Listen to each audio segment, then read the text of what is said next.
I call the Honourable David Cunliffe. Oh, Mr Chairman, fortuitous, spontaneous eruption in support of this bill, sir. And the title and commencement is an opportunity for us to summarise the key themes of the bill.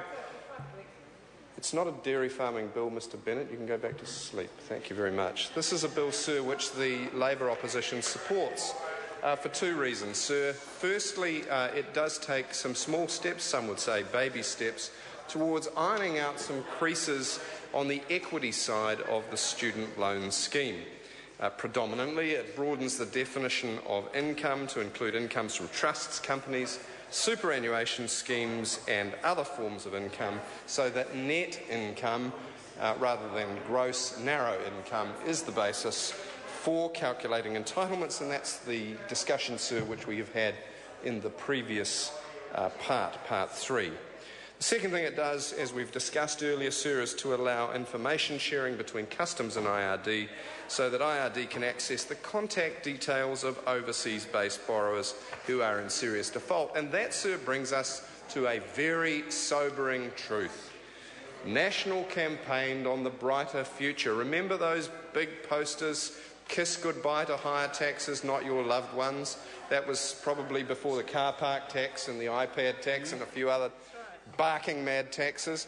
What have we seen, sir? We've seen a gross narrowing, sir, of the scope of the debate to the commencement and title of the bill, sir, which, of course, is the Student Loan Amendment Bill number 2, in fact. And we are in the committee stage, summing up the debate on that point, sir, by reminding listeners that this bill could be said to be the fiddling while Rome burns student loan amendment bill, that we have over $2.5 billion of accumulated student loan debt. This bill, over a period of, wait for it, 4 or 5 years, changes the balance over 5 years by $7 million. How typical of the national government. That relaxed, key, do-nothing government. We've got $2.5 billion problem, and they can muster the courage, signally, to address $7 million over 5 years. That's $1 million a year in the face of a $2,500 million problem. Whoopee. Whoopee. But at least it's sensible. That's why we are supporting it, sir. At least it is sensible.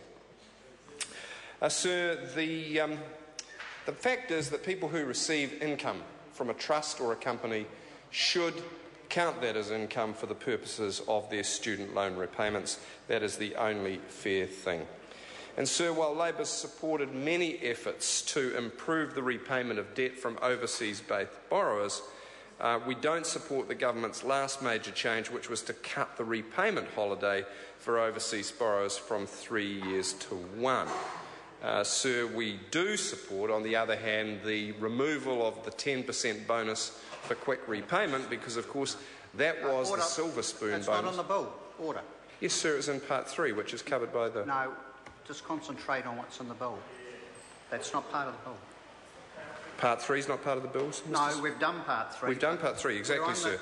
So taking the title and commencement as an opportunity, sir, to sum those themes up. So we might say we could call it, sir, in the title, the Student Loan Scheme Amendment Removal of Silver Spoon Bonus Repayment Bill, and that would of course satisfy that rule that we are able to sum up the key themes of the bill in the title, because in so doing we are recognising that the 10% fast repayment bonus really was unnecessary, and it really only benefited those who didn't need to be benefited because they were already able to repay more quickly and thus have an outstanding balance for longer, for less time.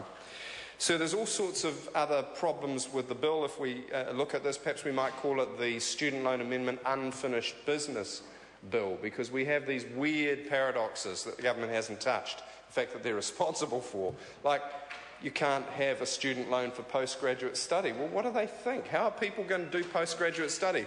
Or are the only people worthy of getting PhDs the trust fund babies?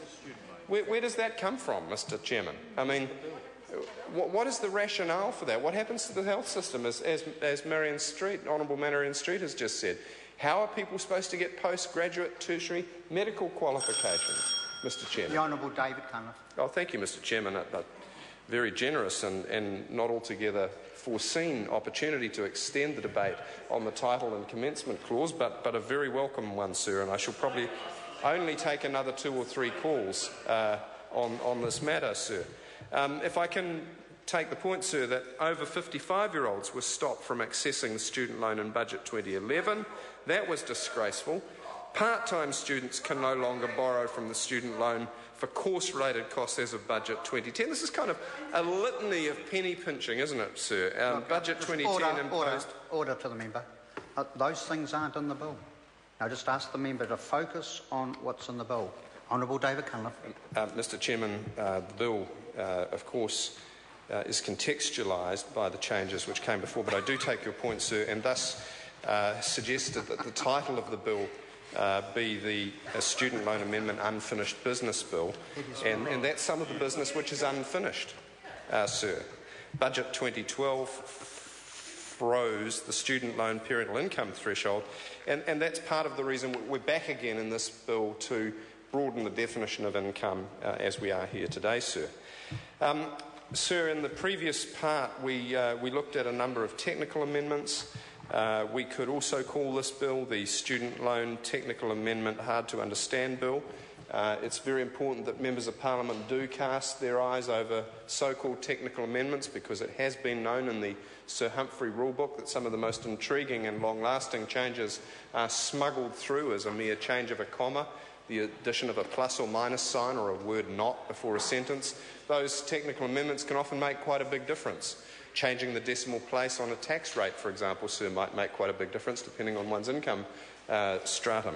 And so, important that we bear in mind the technical detail in a bill like this, because there's an awful lot of it, some of it completely incomprehensible to mere mortals. But, sir, summing up, title and commencement clause, the Student Loan Scheme Missed Opportunity Amendment Bill touches on 2 small changes, the broadening of the definition of income and the allowing of information sharing. They're good as far as they go, sir, but the bottom line is we've got a $2.5 billion debt problem. We've got a whole bunch of people that can't access student loans at the same time. The rigidity of the scheme is creaking under its own weight, and in the face of such significant problems, the government has seen fit only to tweak 2 definitional aspects. One would have thought, sir, that a title for this bill might be the Student Loan Scheme Everything the Garden's Bloody Near Rosy Bill, but it isn't. And everything in the country isn't nearly rosy, sir, because we've got 270,000 children growing up in poverty, hundreds of thousands of people unemployed, a sluggish recovery, the worst economic record in 51 years, and it's time I sat down. I think so. Yeah. I'm going to call Chris Farfoy. Thank you. Thank you very much, Mr Chair, for the chance to speak to the title and commencement of the